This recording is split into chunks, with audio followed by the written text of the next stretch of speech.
Well, greetings and welcome to General Services Public Works Committee. I have Dan Gookin with me, Kiki Miller, and we're here to rock.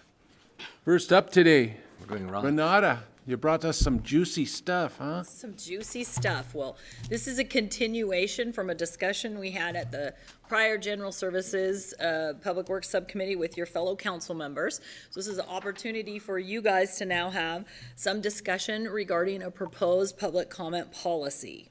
So in the policy, I think you've seen it a few times now, there's opportunity to discuss things such as requiring folks to be city limit resident, limiting the agenda period for public comments to no more than 30 minutes, or items such as related to, it needs to be required to be on the agenda to discuss. I mean, all those things are in this for your discussion. At the prior subcommittee, the council members had some input that we outlined in the new proposed policy as alternates. So you can see that there's some that didn't agree with the 30-minute cap, some that liked being city residents, others that didn't. So we've given you some alternates in there so you can see how they could be reworded. But this again is open for your discussion, and we're willing to reword it further. And the request really is to bring this forward to the full council, not on consent. That was a misstatement on your agenda, so we really are hoping for it to roll forward for a full council discussion. We just wanted to give you an opportunity for more vetting and give staff input on how you'd like to see these things worded and brought forward. Dan, any thoughts? Oh, yeah. Oh, you got your list? Okay. No, I don't. When this came up last year, or was it the year before? When it came up before, you can go on YouTube and you can read my thoughts. They remain the same. I think this is wrong. It's a bad move. In fact, last time, I brought it up to Mayor Widmeyer, and he had not heard of it, and he killed it. Thank you, Mayor Widmeyer. I think it should die now, too, and I'm afraid it is going to go to council, full council, so I will save my choice words for that event. You are so diplomatic. I appreciate that. Thank you. Kiki, I almost agree with Dan, Whoa. but not quite. So I do think that it needs to go to full council, and we need to discuss it. I do believe there has to be some sort of guideline and policies, but I'm not in agreement with a lot of the alternates here. So I think that's my takeaway. Rather than debating each one of these, this does need to go to full council, and there does need to be some guideline and policy, so I think we'll all have to just agree on what that language is going to be. Good alternatives put in, and I appreciate those. That limitations are something that is difficult for public comment in my view. So I just want to bring it to full council. and my thoughts are somewhat along the same lines. After doing this for so many years and we haven't really had to discuss it, I think I'm kind of happy with the way things go. I know it gets a little weird sometimes, but that's probably the most fun we have around here is when people are yelling at us for something that we have no control over. Things like that, I find that interesting. Yeah, I think we'll get to the council and we'll have the battle. It doesn't seem like anything is real pressing, other than a few times people get a little out of sorts with us. But I think the mayor controls it well, and, you know, it's called respect. That's why we're in Idaho, isn't it? At least as I recall. Would you need anything else, Nope, just that. you guys? Sure. Hearing none, moving on. Thank you. Thank you. Mr. Pickle from the Water Department, welcome. Good afternoon. Back in November, we were discussing this item. We had a 7-month delay on this project trying to get a permit approval from ITD and the Federal Highway Commission because they were going head-to-head over whose responsibility the right-of-way would be on this project. We got that cleared up, got a permit from ITD, got the bids out on the project, got it awarded. A month later, the city engineer, Chris Bosley, let us know that they were in the process of looking at I-94 widening, which they've been doing that for years. We've heard rumors about it, but now they're in serious motions. They were able to get some funding to put towards the project. And so they came back with the notion that they are going to widen I-90 through Coeur d'Alene from Atlas Road to 23rd Street, or Sherman rather, to 8 lanes. Which means having to change or rebuild 3 to 4 bridges.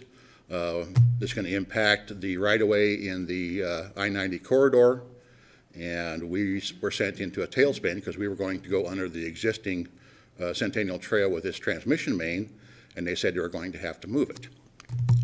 So we have talked with ITD, we've talked with their engineering firm, Dan Evans and Associates, and we were looking at moving south under the fence line on the south side of the trail. And we got some additional easements from Honda, who owns a majority of the property, and the irrigation store to be able to do so. We talked to Le Riviere Incorporated, who is the contractor for the project. They came back with a request for $476,000 in change orders. We went back and rediscussed with Dan Evans and Associates. They said that it won't be as much of an impact to the trail because there is not enough room to really realign the trail. So we're able to bring it back out into the corridor, shave that cost down to $248,325 in change orders. What they're looking at is these red lines here on this is actually going to be the new width of the asphalt. Plus there'll still be the shoulder and the sloping down, so they're looking at putting in a retaining wall on the north side of the trail, so they don't impact it as much. So our project is actually going to go now just along the south edge of the existing trail. We'll still have to reconstruct the trail as we planned originally, and also we're going to have to replace that south fence, which really needs it bad. It is in bad shape. I meant to get some pictures of it. I forgot, didn't get a chance to do that when we were in negotiations and before I got this back on here. So we'll end up replacing a good portion of that south trail fence. We'll have a brand new trail. We've got to fill in a huge swale. It's about 25 feet deep. It's right where you go, right along the curve of the trail right there. That swale actually belongs to the water department because it drains an area on the north side of the freeway that flooded many, many years ago. But it's partially in ITD right of way. Part of it's on property that the owner of the sprinkler store owns. So we got permission from ITD to go ahead and relocate that swale onto ITD property. So we're going to reconstruct that. We have to fill this with all structural fill, so that's part of the change order. The fencing is part of the change order. And the realignment, we're going to go a little bit deeper on the main just to make sure we have adequate cover.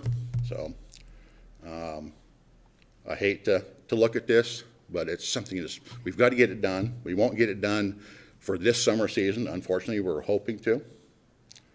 So they came at us with a change order for $248,325.87, making the entire project a total of $1,139,039.37. Still well under our budget, but it's an increased cost. I think we got it as fair as we can get it. I'm still a little upset with the overhead they charged, but it was in the contract that they could charge it, so that's not something we will look at the next time around. So we're requesting that City Council approve the change order and allow us to continue with the project. Kiki, any questions?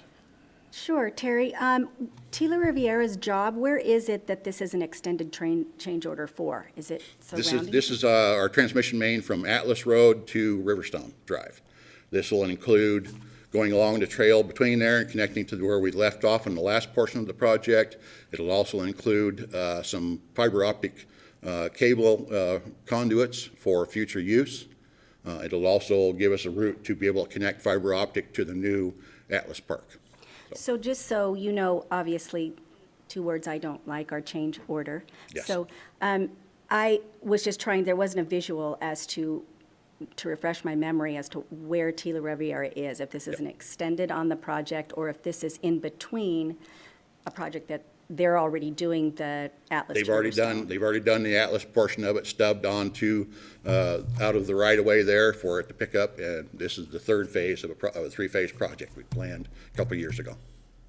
Okay, so it isn't something that could be extended on to the end of a job and therefore bid out to someone else to do. It's in the middle of work they're already doing. I Yeah. guess what's that, it seems like we contracted with them and we've had change order, so I understand that's how it works, I but, don't like them either, but I just, I just want to make sure that we're always taking a look at, are we getting the best benefit or just right.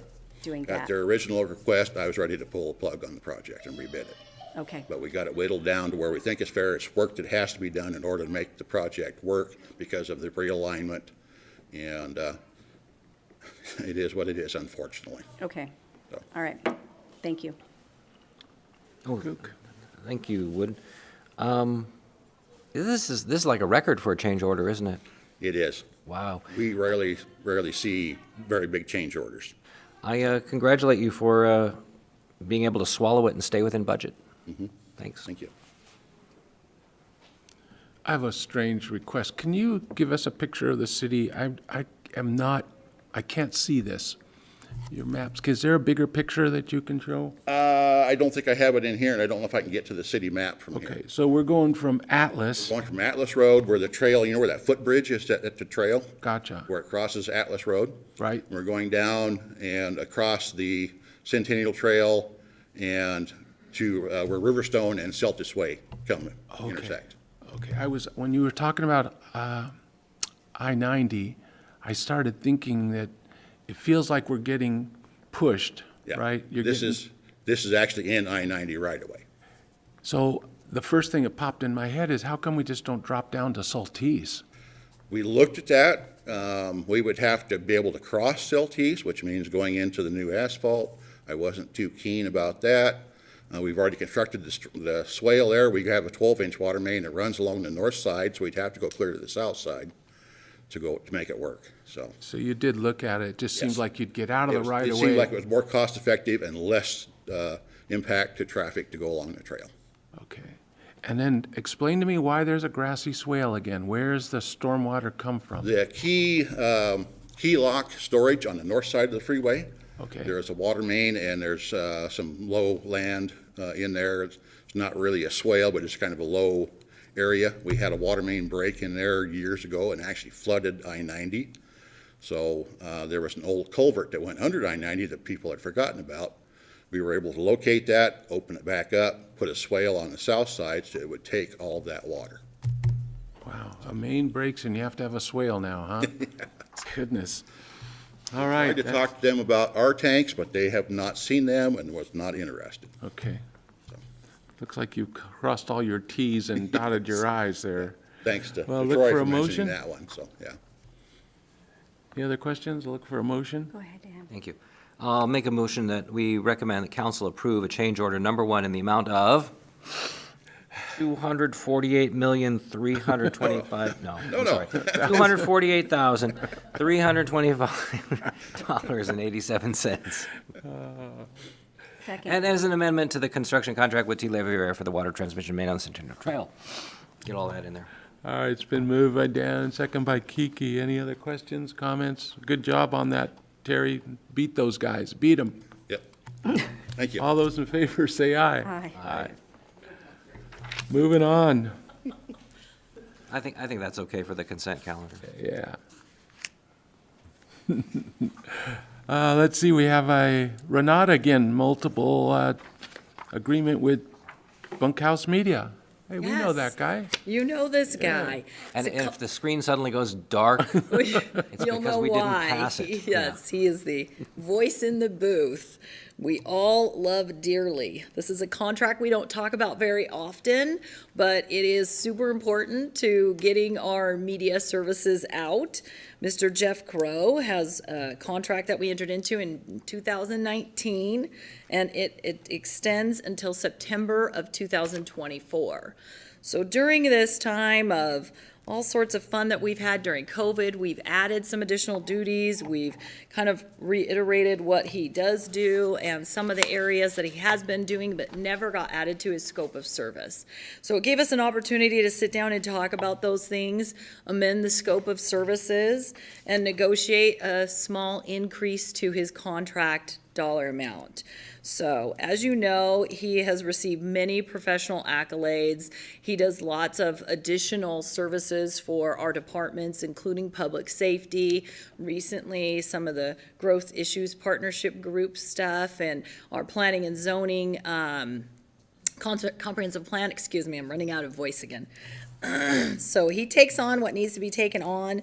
Additionally, he does all the engineering and planning for the cabling of this room and any of the required needs to go out and film what they call B-roll out in the field. Woody knows it well.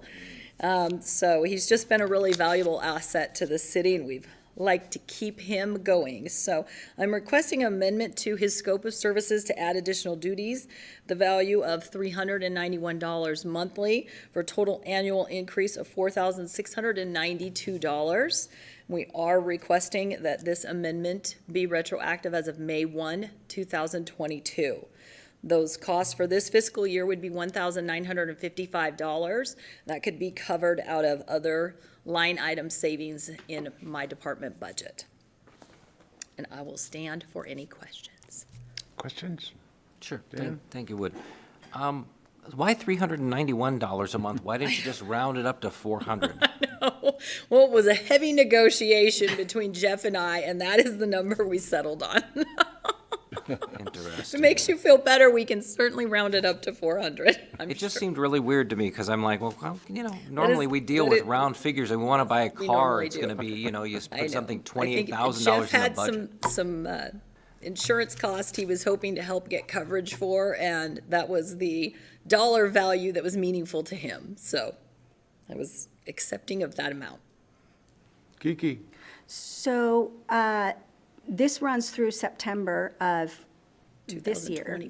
2024. Okay, so that's what the contract term that we're at right now is through 2024. Yes. So we can not have to negotiate the contract during budgets and just Right. extend this as an amendment to the existing contract. Yes. And we're legal. Yes. I always get those guys involved. Good job. That's all I had. There's no other questions. I'll look for a motion. I would make a motion to approve. I'm having can he work on that's a different department. It's a different department. That's where the money's coming from. That's where the money's coming from. I'd love to make a motion to approve this, but I can't read the exact detail because my laptop has frozen up. Well, what you probably want to say is you want to recommend that council approve an amendment to the professional services agreement with Jeff Crow, DBA Bunkhouse Media, amending the scope of services and compensation.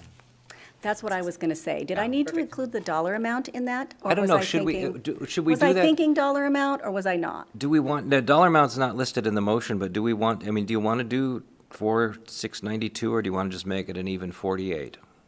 I like an even 48. I like an even 48, That's too. what I was thinking my motion would be, is what Dan said. All right, we're going to make it 48. 48, That's going to be 400 a month instead of 400. 391. Okay. 400, all in favor, say aye. Aye. Aye. Did you get that? Sorry if you And that for lost the that. packet. No, that's okay. I'm sorry if you lost the Nope, I arm got it. wrestle on that $9. I'm sorry. I like it. Save that $9. Thank you. All that work you did peeling away that Consent. $9. We arm wrestled like you wouldn't believe. Go to consent on that. Thank you. Thanks, Renata. Next up, Bill Greenwood. We're doing some food, finally. I'm starving. So on Jeff Crow, I'll just tell you, he's been great to work with. He's done a couple of pieces for us in the Parks Department. One of my favorite was Little McEwen, which was the rescue of the osprey that one year. And he did put together, edited, and then did the voiceover for the whole thing. It turned out really good. He's really easy to work He's with. definitely an asset. If you can hear us, Jeff, thank you Yeah. very much. I got a thumbs up. So what I have for you today, the first one is going to be food concessions at Atlas Park. We have 4 locations there. We advertised in our normal fashion like we did for the Independence Point site. had one site there. We had about 6 or 7 folks that were interested in that one. We only had one submission at this location. So Paul Mason Food Truck, he's not got his truck quite ready yet, so that's why it's under Paul Mason. He's going to be doing tacos. And in the motion, what I'm hoping to do is be able to continue to negotiate with other people who contact me. I've since been contacted by a snow cone vendor, a coffee vendor, and rather than going back to the RFP, if I was able to just talk to these people and say, here's the packet, fill it out, give us a number. Now it's got to be above 6K. That's what Paul's was. So it has to be, the minimum on our RFP was 5. He came in at 6. And so that gives me the ability to negotiate and bring those contracts back to you as well. Questions? So Bill, where are you advertising that these opportunities are available? Well, normally it just goes in the paper, and so we're rethinking how we reach out to folks, right? Maybe Facebook, Twitter. So Renata and I have discussed this a little bit. We didn't do anything different. Like I use Independence Point as an example because it wasn't that long ago, and we got a lot more hits on that one. I just think people are kind of busy and they don't know where to look for it, and so. Wasn't there at one time like a food truck association Well, organization? in fact, yes. So not an association, but at least a collective of like minds. And a gal called me who's a coffee person who was going to put in a bid for this, but she was just too busy. And she mentioned that. She goes, she's connected to a lot of the food truck people. And I said, well, if council will allow me to do this negotiation part, get the word out so we can get a bunch of people that are interested. I would think there's probably some social media groups or Right, and that's Facebook what she said. She's pages and- plugged into our farmer's market and some others, and she does the one up in Hayden as well. So she's going to beat the bushes, so to speak, and, some interest. Yeah, I'd sure like to see Yeah. at least some validation that these people knew that this opportunity Right, existed. Because agreed, it seems yep. like it could be really great for some of them. Yep. Mr. Gookin? Thank you, Wood. I'm really glad these are unhealthy options. I mean, you got tacos, you And got tacos. snow cones, coffee. All we need is like an Asian foot massage truck, and we'd be perfect. Why- I don't know if we why can is get it- that permitted. We've been having trouble with those in the past, haven't we? Okay. right. Yeah. Why, so if it's minimum 5,000, why is he paying 6? Because he thought he was going to be bidding against other people, so he wanted to get in. That's why we set the minimum. But the minimum was 5, and he's gonna pay 6. Well, that was his submission. Because they were all bidding, so it would be, before, at Independence Point, we had, I think there were 6 or 7 picked up. I think we had 5 submissions. They were all over the board, and that's the reason for it, is they bid for it. And so he came in a little bit higher than the minimum to hopefully beat whoever was going to apply. Could we cut him some slack? I mean, since it's a new thing, new location, I mean, I know it's $1,000 Agreeable to off that? a year. If that's but- what you. And I don't know how the rest of council would feel about that. Council, is that something we can do? If we want to cut a slack to a small business person who's taken a risk, because, I mean, we don't know, it's never been Yeah, done before. correct. Yeah.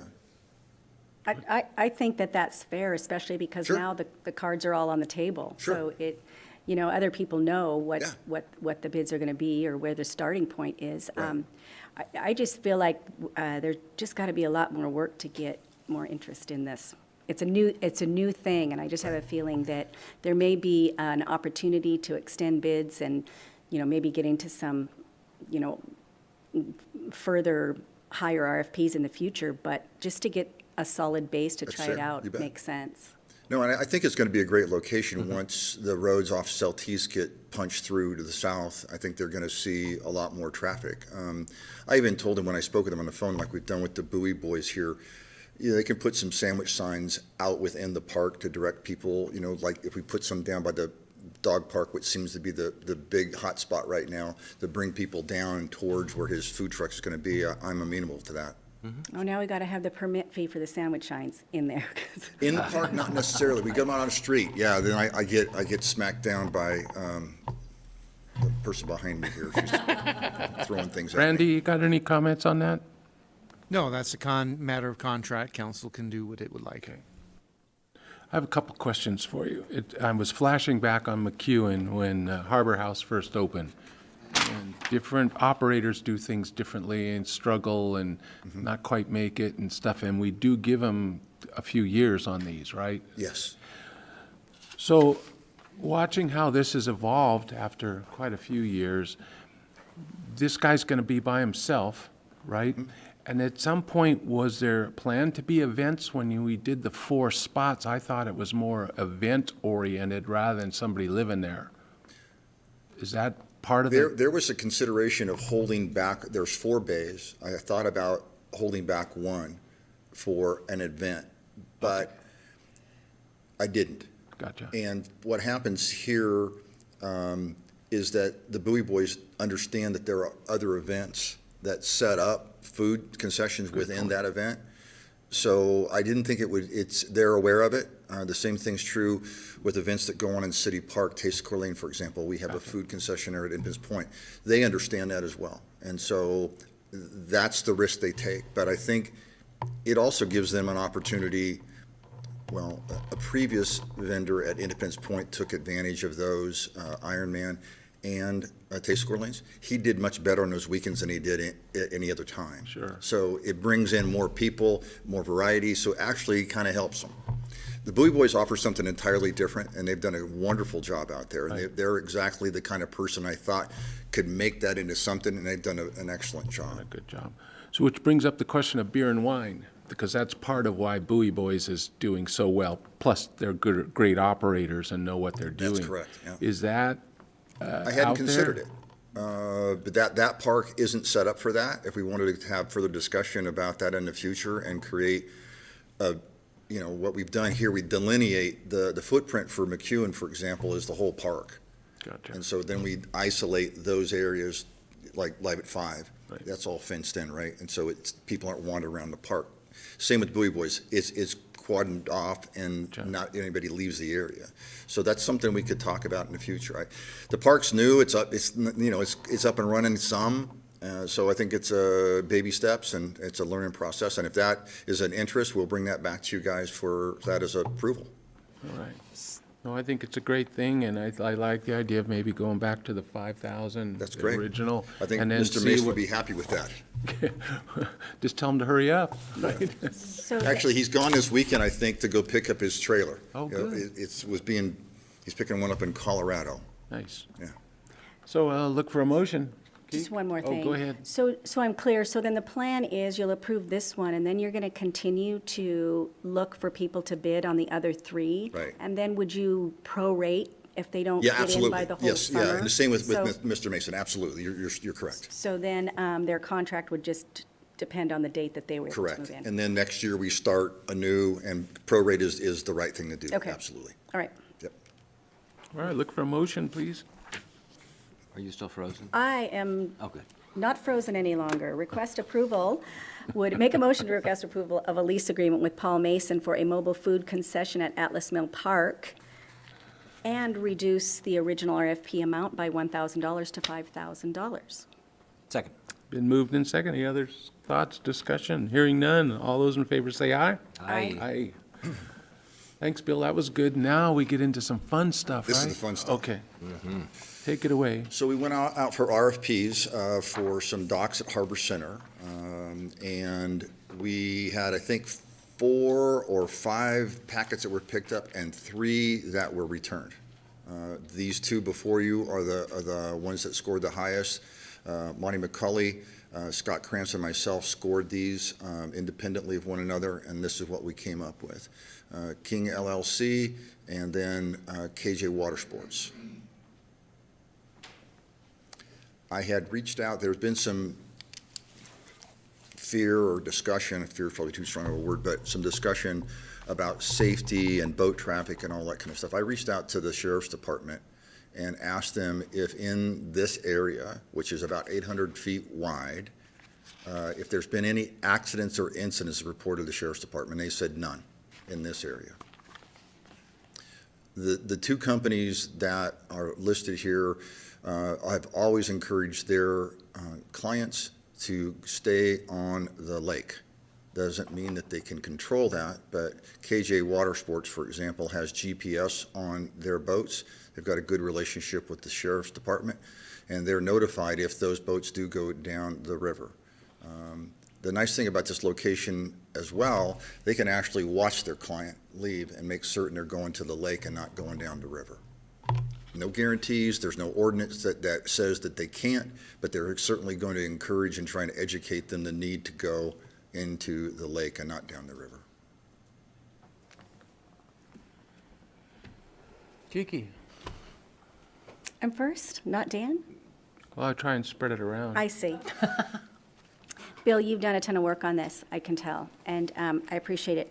I'm just going to share with you a couple issues I have, but I had one question. I recalled reading in the paper about a girl and her grandfather accident on the river. So is this something that happened and was never reported to the sheriff's department, we're to assume? So let me back up. So when I asked about, for the sheriff's department within this area, so that mouth of the river is where we're talking about. I believe this incident was a letter from one of our commissioners, and it may have been in the paper as well. I didn't see it in the paper, but I saw a letter from one of our commissioners.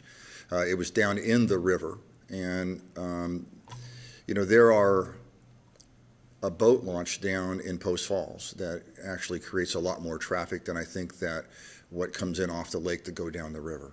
So we have a trip and fall incident currently at our launch dock.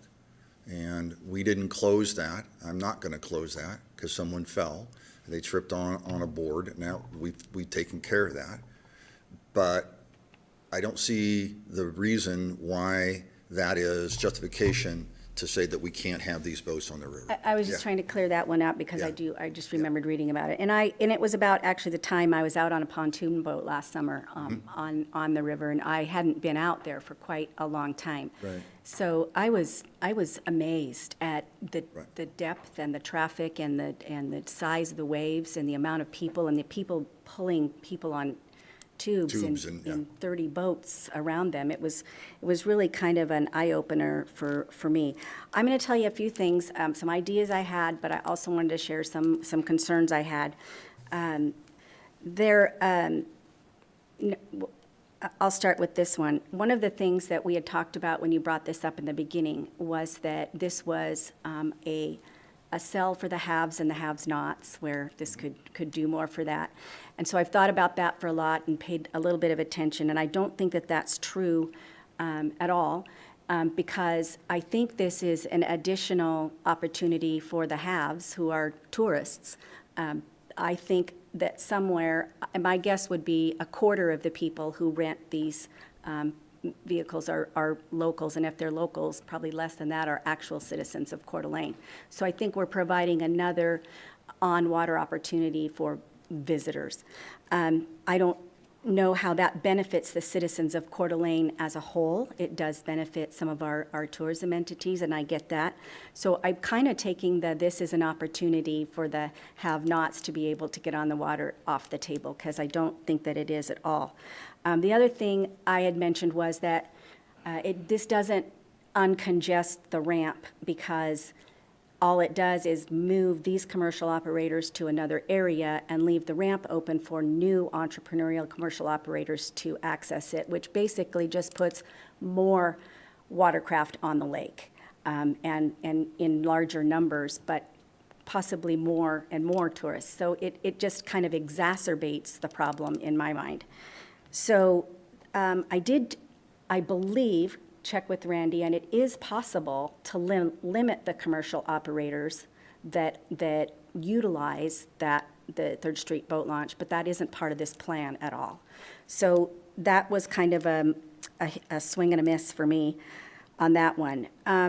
Another thing is that there are a proposal I gave you, which I keep bringing up every year, I'm hopeful, a non-motorized water trail that goes down the Third Street ramp and around Tubbs Hill, and it's just largely been ignored. Now, in my mind, that is a way for the folks who couldn't afford a wake surf boat or to rent a jet ski, and some of these are in the hundreds and hundreds of dollars an hour to rent.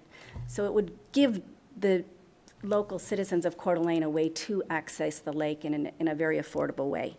So that's those are some things, and I also think that there's a big change in the types of boats, the number of boats, the number of people on the lake, and I don't think our citizens in Coeur d'Alene are thrilled about that. There's a lot of them that are, I'm sure, but I don't think that this is what they want, is more lake traffic, and especially more very expensive lake traffic that isn't really geared towards the citizens who pay taxes in the city of Coeur d'Alene. So I'm not for this proposal. I hope you look at the water trail again. This is my thoughts about it right now.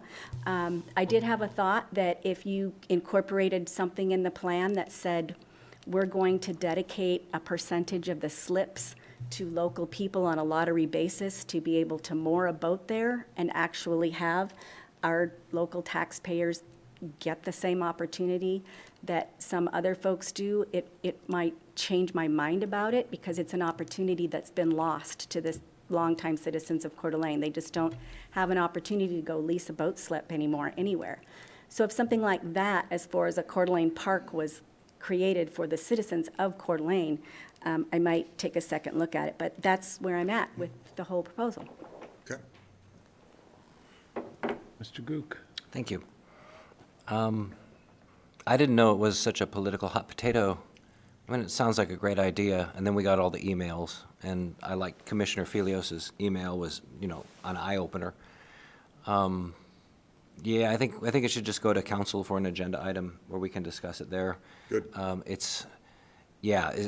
We'd be messing with something that we really are kind of like just on the one side of, and it will affect the rest of the river, so. Yeah, and my park commission, this passed unanimously, just so you know. So, yeah, I look forward to the discussion with everybody. Thank you.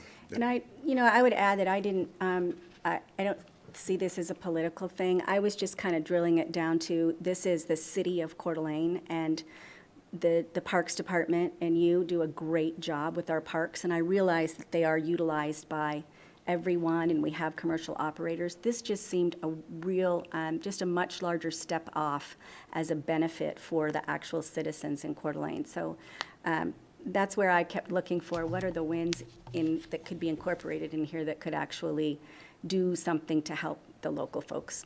Well, and I might speak to the benefit of the citizens. The way I see this, too, is an opportunity a lot of folks can't afford a boat.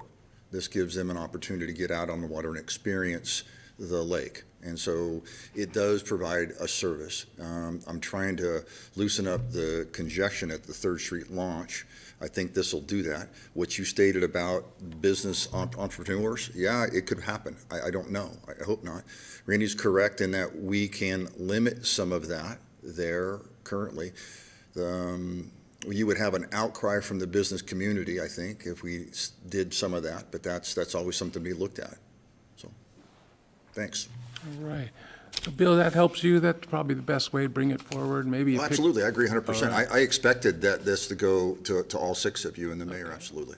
And maybe some pictures of the layout, where it is, and... Well, I've got one, yeah, and I'll bring it. It's just an overshot of the A and B dock in relationship where the bridge is and how that's the mouth of the harbor. Access, or the parking, entrance all into the- that. Yeah. I've And got then, it. Randy, is there anything that was mentioned that you're going to have to address that you guys might work together? No? Not at this time. That's a whole nother discussion topic. Okay. It's really not tied to this, I don't think. He's talking for you, but I saw you nod. He does a good job doing He it. does. You've trained him well. And Bill, some information when you bring this back, as I said, I was guessing that there may be a quarter of the people who rent these boats that are locals. It would be great to know if, how far off I am on that. But I think I heard in some testimony before that there is an opportunity for locals to rent a boat, but that opportunity exists right now. Putting these docks in doesn't change that. There still is an opportunity to rent a boat. So, and I think the stats will prove that it's not really benefiting locals, is my point. So, Okay. but it might be good to have that info. I'll ask. Thank you. Thank you, Bill. So just put that on the agenda if you would. Thank you. Well, here's a surprise. Somebody wants to give the chief of police money. Chief, this is as good as it gets, isn't it? It's not in the form of a ticket this time either. Yeah. Normally that's, make something go away. It's just not used to that, right? Good afternoon. You're absolutely correct. During the last regular council meeting, council approved the purchase of a drone. Well, the following day, I received a letter from a Rathdrum resident named Robert Blansfield, who requested to donate $1,000 towards the purchase of that drone. I've tried calling him, and I can't get a hold of him, and his voice, or his phone number goes straight over to voicemail, which has a full mailbox. And I've drafted a letter to thank him for his purchase, or I'm sorry, his donation, but I wanted to wait until this body had a chance to weigh in before I sent that. He's apparently has a son who worked in law enforcement for over 30 years and just wants to donate $1,000 towards this purchase. I don't know how we can say no to that. It's pretty cool, pretty cool. Any questions, comments? I Hearing just none? wanted to be clear. Usually my comments are when I just need to be clear. This drone's already been purchased and approved, and this is a donation towards the cost of it. Yes, council approved the purchase on Wednesday, I'm sorry, last Tuesday during the council meeting. And I think we made the purchase that next day. We put on the credit cards. I don't know if it's the next day or the day after. Whenever we got the resolution from Rada, says, go ahead, purchase the drone. So yes, it's on its way here. He just Good. wants this to go towards that. Just wanted folks to understand that part, so thank you. Mr. Kukin? I'm just wondering, so all money is fungible, so how are we sure that money goes toward the purchase of the drone? We can put it back in the same line item that the purchase came out of. Okay. Thank you. Is that correct? Comments, look for a motion, please. Move to recommend the council approve the acceptance of a donation in the amount of $1,000 from a private citizen, Robert Blansfield, to assist with the recently approved drone purchase. Second, and thank you, Robert. Yes, Yes, thank you very thank much. you. Been moved and second. All those in favor say aye. Aye. I look for movement to adjourn. Motion to adjourn. Second. Thank you. Moved and second. All in favor. Aye. Aye. Thank you, everyone.